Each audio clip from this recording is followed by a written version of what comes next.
Hi kids! Today we are building a small shotgun style house in The Sims 4. This is a build video tied to my playthrough of the Build Newcrest Legacy Challenge Empty World Variation, a challenge in The Sims 4 where all of the Sims world is going through an apocalypse and it's up to just one family to rebuild all of society from the ground up. This is going to be the first house that my Generation 2 Sim lives in with her family, which is why the top of this video had the new introduction for Generation 2 of my Let's Play. Today we're building in the Comfy Cubby lot in Newcrest, which is a lot at the very top of the map, which looks to be built next to this reservoir waterway thingy. I'm sort of new to building, so I wanted to take inspiration from some real-life architectural styles. I know that people often talk about Willow Creek being a world that's kind of inspired by New Orleans, and I always thought of Newcrest and Magnolia Promenade as extensions of that Willow Creek world. So I took my general inspiration from New Orleans architecture. I did a lot of research before I started building, so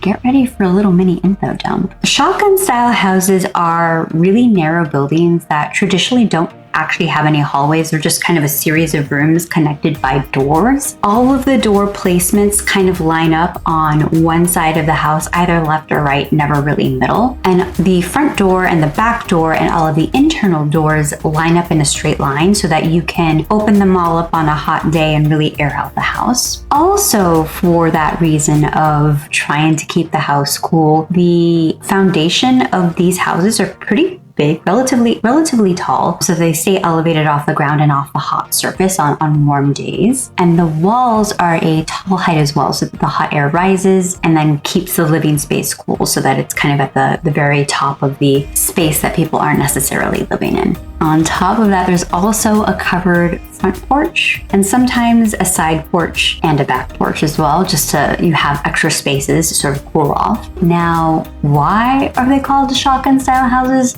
I kind of found three reasons. The first is that they're just sort of long and skinny, and so they kind of look like the barrel of a single barrel shotgun. The next, probably a little bit more accurate, but the word shotgun kind of vaguely sounds like a word in an African language that means God's house, which is where this sort of architectural style came from. And then the other folktale version is with all the doors lined up, you should be able to shoot a gun from the front yard and then hit a target in the backyard if all the doors are open. Why you'd want to do that, I don't really know.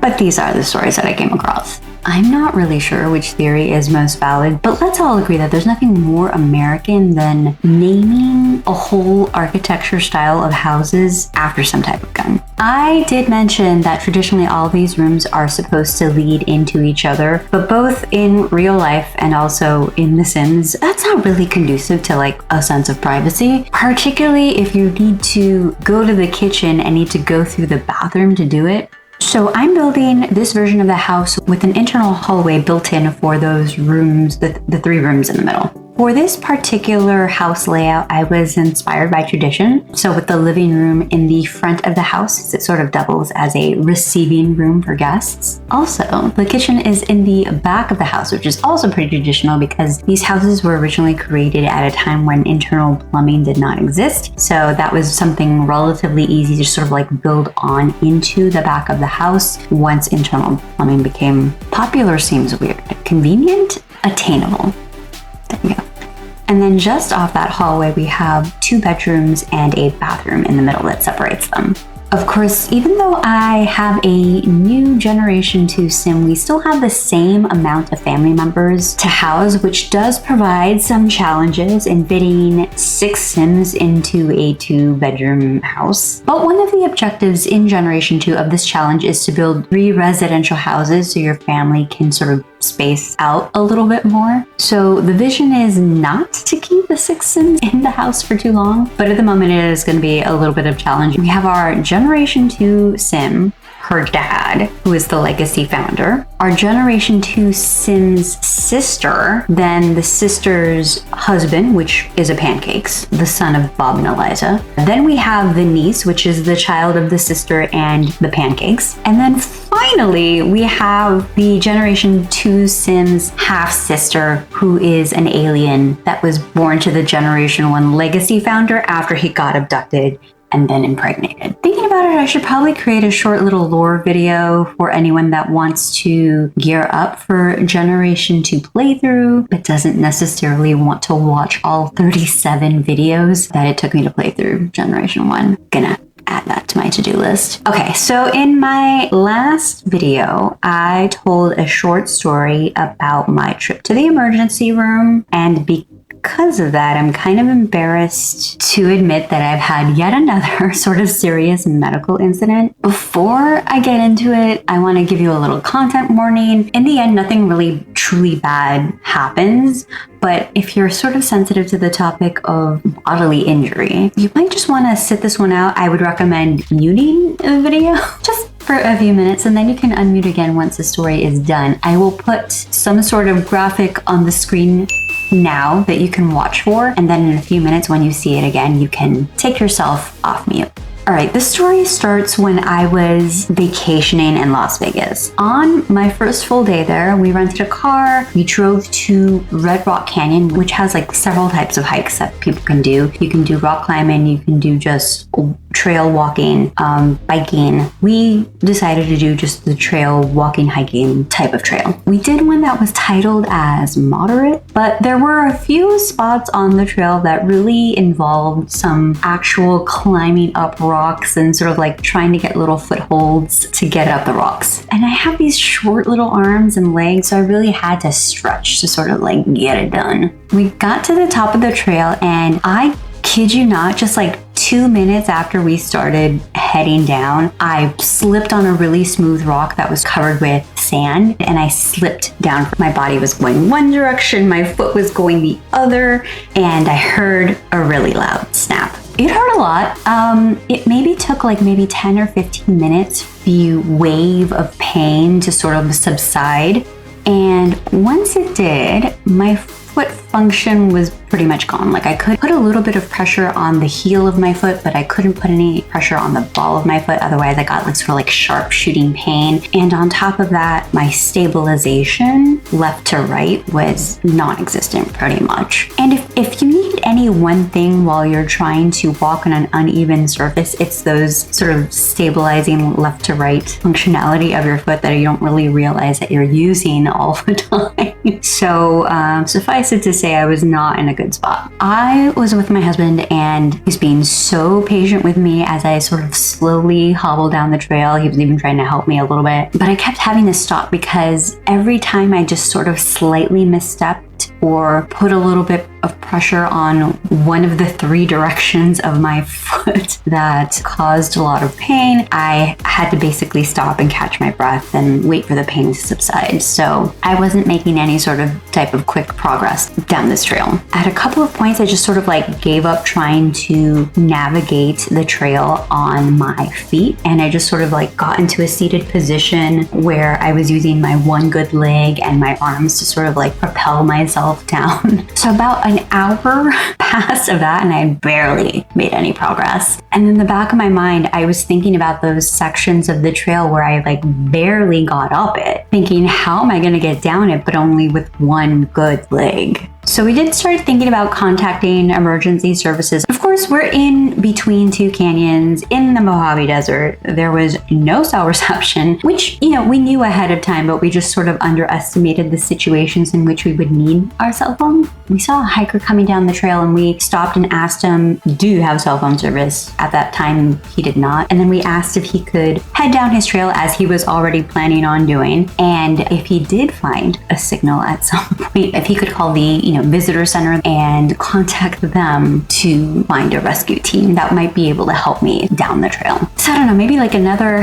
30 or 45 minutes passed after that, with, again, very little progress being made going down that trail. And then a group of hikers that had passed us looped back around and asked if I was the person on the trail that was injured. Apparently they had heard sort of a conversation other people were having, probably that hiker that we had asked for assistance, him asking other people, hey, do you have service? Because there's someone injured up on the trail. So this group just kind of overheard that, and they were keeping an eye on someone. And one of the members of this party had this little like sort of satellite device that has a couple of different functionalities, but one of the functionality is literally like a button that calls for rescue services. And then it's like a concierge service that shoots up to the satellite, realizes, hey, someone needs help, and then tries to get information and then contacts the local authorities that are so closest to you. So this man uses the service to call for help. It takes a while because it's, satellite, but eventually confirms that there's an emergency rescue team that's coming, and then stays with us the whole time. And when I tell you, this was the most perfect person to run into, because not only were they a Las Vegas local and had hiked all those trails a bunch of times, but they actually follow the rescue services team on Twitter, knew everything about the fact that they literally are a group of volunteers, that they would not charge me, that they train on that trail all the time and would be like up in a jiffy. And then on top of that told me like, and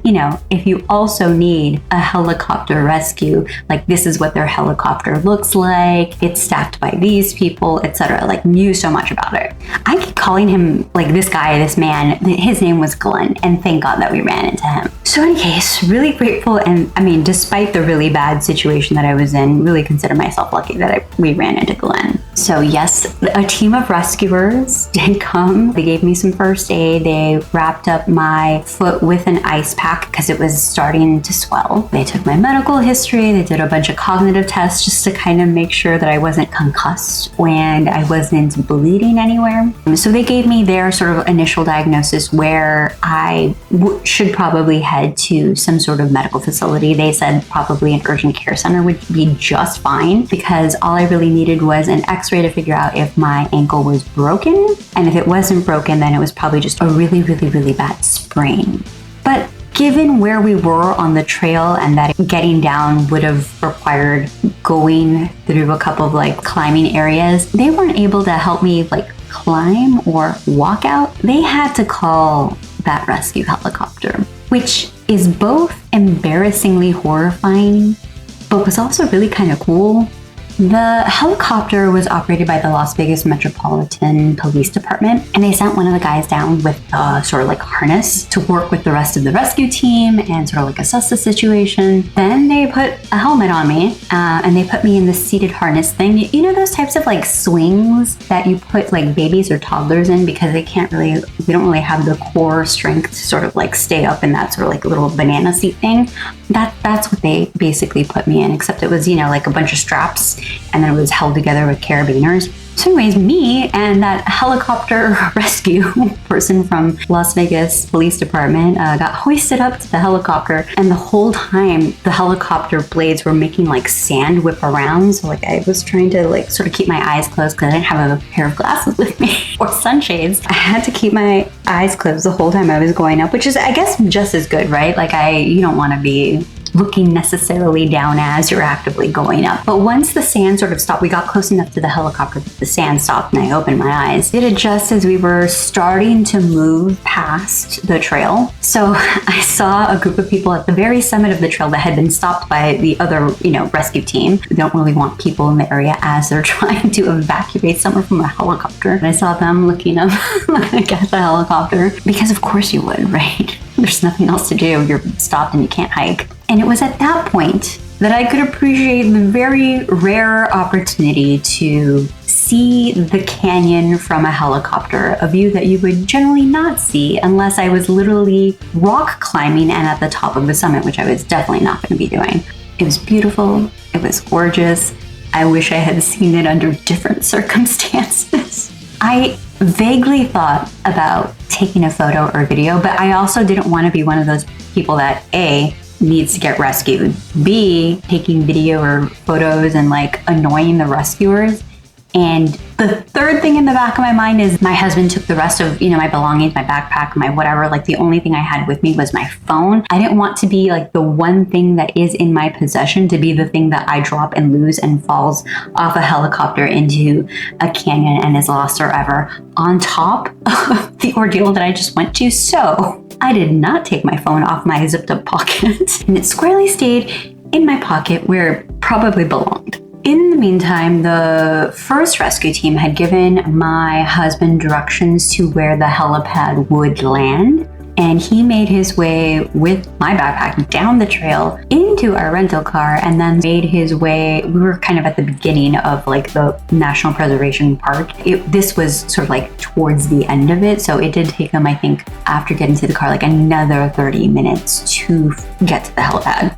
My trip was pretty short, actually. The helicopter, made its way to the helipad, and then once it touched down, there was an ambulance waiting for me, and they did another assessment, and because they, determined that I wasn't bleeding, dying, concussed, etc., they decided to wait for my husband, just in case they needed to tell him where else to find me. But the first rescue team did sort of make the recommendation that like, hey, you don't really need to go to the ER. It's going to be like super backed up with a lot higher priority things. You should probably just go to an urgent care center and, get an x-ray and then figure out what it is. So again, in the ambulance, they're taking more vitals with some actual like plugged in equipment this time, right? Electrical equipment. All of my vitals were fine, except initially they thought that my heart rate was super, super high, which I don't know if you guys know this, but between this and then my previous little stint at the emergency room, apparently if you wear nail polish, not wearing it right now, but if you wear nail polish and they put the little sensor on your fingertip, it monitors your blood oxygen and also your heartbeat. Apparently that little thing, if you're wearing nail polish, it doesn't always work 100% well. So anyways, they futzed around with it. I had dark nail polish on most of my fingers and light nail polish on one of my fingers. And when they moved it to that finger, it was working fine. So all of my vitals were super normal. The only thing is that my toes were starting to turn blue, which ended up just being because the ice pack that had been wrapped around my ankle and then the bandage that they had put over it, that it was just wrapped a little too tightly to stabilize my ankle so that it wasn't flopping around while they were hoisting me up on the helicopter, right? So they undid that dressing and eventually the blood started flowing back to my toes. And it turned back into a normalish color, but the whole time, however, I hadn't really felt a lot of pain because I was off my foot, right? It was hurting when I was on my foot, touching certain parts of my foot or trying to stabilize my foot. But sitting down, there was no pain the whole time I was on the mountain, the whole time I was pretty much in the helicopter as well. But I noticed as I sat there in the ambulance that my ankle started hurting.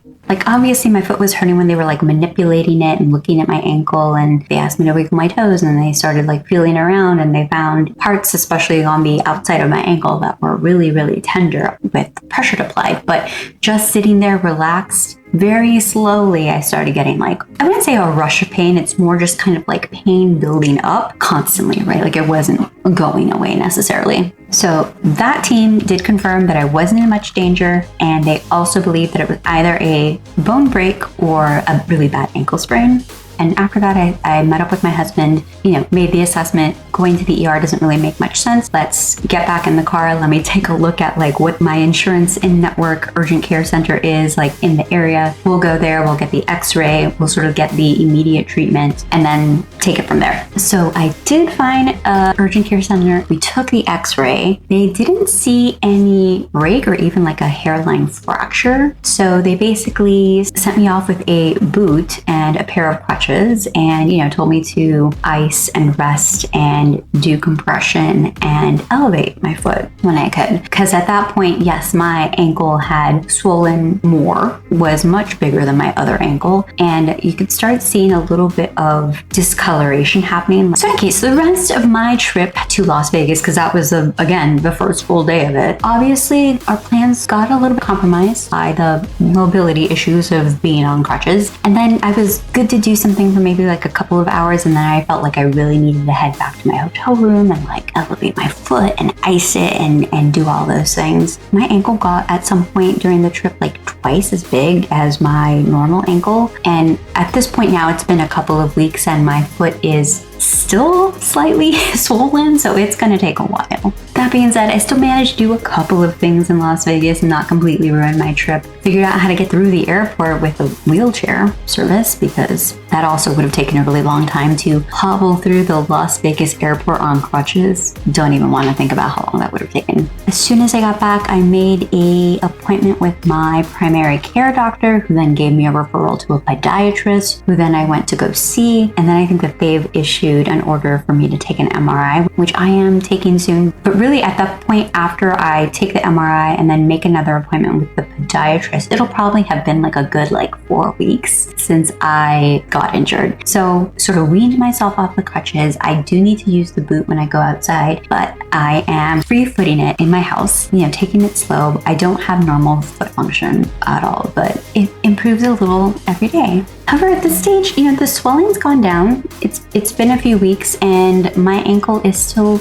relatively sensitive. It's still a bit swollen. Parts of my foot are still bruised. And then I think the doctor's concern is that maybe it is something more than just a sprain, which is, what the MRI is supposed to be able to determine. So I can't say for sure what it would be if it wasn't just a sprain, but if it is just a sprain, the podiatrist basically said that the prognosis is that it will take at least a couple of months for my ankle and foot to function normally. So probably gonna be in it for the long haul. So I think that's about it. In any case, yeah, that's the story of how I fell on a hiking trail, got emergency rescued by a helicopter off of it, and somehow walked away with only an ankle sprain to show for it.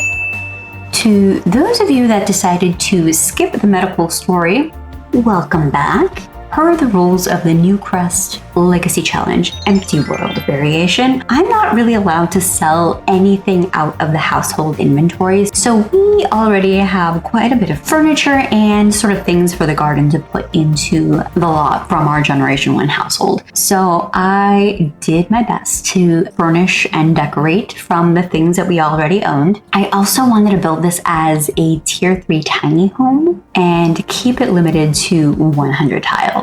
Although I think I did end up maxing out at 82. I think the house is 82 tiles, so there's room to grow still if you want to make it a small home. When I was building the patio, I was rather annoyed how the foundation and the stairs reacted with each other. In the end, I decided to just kind of embrace the annoyance of it because this is only the second home that this family has built, so if something's not super perfect, kind of makes sense. Who cares if it's kind of awkward? A few more common features of the shotgun houses is that they usually feature sort of a combination of a gabled roof, that pointy roof, and then the hipped roofs that sort of have those little corners. Another thing is that the windows aren't necessarily floor to ceiling, but they do sit pretty low to the ground, and height-wise, both on the low end and the top end, they tend to hit around the same areas that the door does. So kind of when you're looking at a shotgun style house, you might not necessarily right away recognize which of these little portals is the door and which one is the window. Also, in modern day New Orleans, these houses tend to be kind of colorful. So I sort of tried to reflect that in the build as well. Because of our Generation 1 tasks, this family has a ton of plants in their inventory, so this house is going to have plenty of plants in their side yard. I think I ultimately want our Generation 2 Sim's sister and her husband and their baby daughter to live here eventually, so I put the chicken coop out in the back because the sister is an animal enthusiast. Part of Generation 2 is slowly moving off the off-the-grid lifestyle to one where you have running water, electricity, and gas. So this is not technically an off-the-grid house, but the only thing that I'm allowing this house to do is to have running water. I've elected to have the off-the-grid stove actually function off the grid and not to have electricity, which is why we have sort of the off-the-grid friendly lights being used inside and outside the house. I'm also decorating the house with some photos of my legacy family from Generation 1, but I'm gonna try to remember to remove these when I upload the house so it doesn't show up as custom content. Speaking of which, if you want to download it, you can find this in my Sims 4 gallery. My username should be appearing on this screen somewhere right now. And I ended up naming this house shotgun cottage. So you can find it in my gallery. I did mention that I was trying to furnish this house primarily with previously owned furniture, but there are a couple of things that we put in this house that we did not have the first time around. For example, the fireplace. I really wanted a fireplace for our Generation 1 house. Just space was just way too tight and we couldn't fit it in there. So I'm really happy that I now have a little fireplace in here. The second thing is a bathroom mirror, which we didn't have any mirrors in the last house, so that's not great. Also, basically almost everything in the living room is completely new because we have a love seat. We didn't have space for anything except the kitchen, like lounger seat, entrance console table, all of that is completely new. But in any case, that's essentially it for the speed build. Now I'm going to take you on a little tour. All right, welcome to our little shotgun style house in Newcrest. You can see I went with sort of like a colorful motif, a little bit of seafoam green, a little bit of pastel blue, a little bit of yellow, and kind of using some iron wrought features in the front. As we head into the porch, you can see that we have our lovely little bonsai tree. And then we head into the living room. You can see photos of our family. Big photo of our Generation 1 sim Angel when he was young with his wife Penny, who is kissing him. And then over on the side at the very top, that's our Generation 2 sim just as a child. And then two of her twin sisters, Betsy in the middle, she's dead, and Bonnie, who is alive and has a husband and a child. And not pictured is the alien half-sister. I forgot. Here's the rest of the living room. Of course, our little fireplace, a little bookcase for entertainment, and obviously our little window view, our little plant, our little lounger, and our little love seat bench. Moving into the internal hallway, there's 3 doors in this hallway. The first one goes to bedroom number 2. You'll see space for the little baby bassinets. Up on top of the wall, I put in a little sort of shelving unit, just sort of displaying of other items, a little table and a little lamp there, and then a bunk bed for the rest of the family. Second door down this hallway is the bathroom. Pretty simple, just a tub, a little rug, a sink with just a little bit of clutter on it, and our brand new bathroom mirror. A little shelf, again, lighting situation, a little bit of clutter, and our toilet, nothing major. And then the last door down the hallway is bedroom number 1, the biggest bedroom, a little bit of artwork, obviously a double bed for the couple that's living there, and a rug. Again, very simple. Oh, and my chandelier light.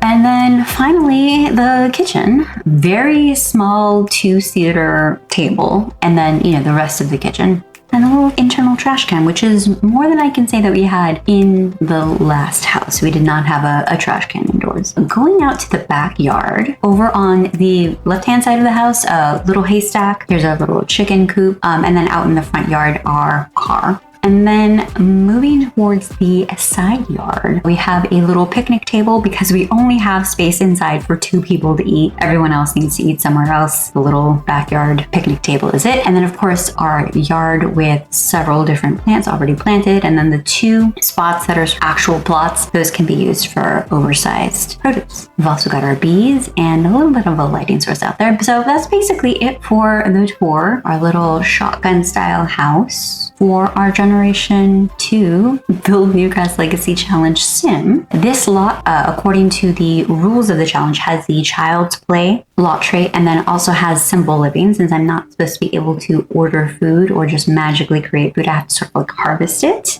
or buy it and then cook it. Again, I did upload this to the gallery. It has lots of facts. One thing I wanted to point out though is for some reason on the gallery, it says that I uploaded this on November 17th. I don't know, 1968 or 2068. It's a made up year. But in any case, I did not upload that on this date. So I don't know, just some fun Sims 4 gallery stuff. In any case, that's it for this speed build. Thank you so much for watching. I think that I will be creating that quick video summary of what's happened in Generation 1 so you can watch Generation 2. But I think really the first thing that I will do is put out the first episode of the Generation 2 playthrough and that summary video roughly around the same time so that you can sort of enjoy them both. Anyways, thanks so much for watching, kids. Until next time, take care of yourselves. Bye.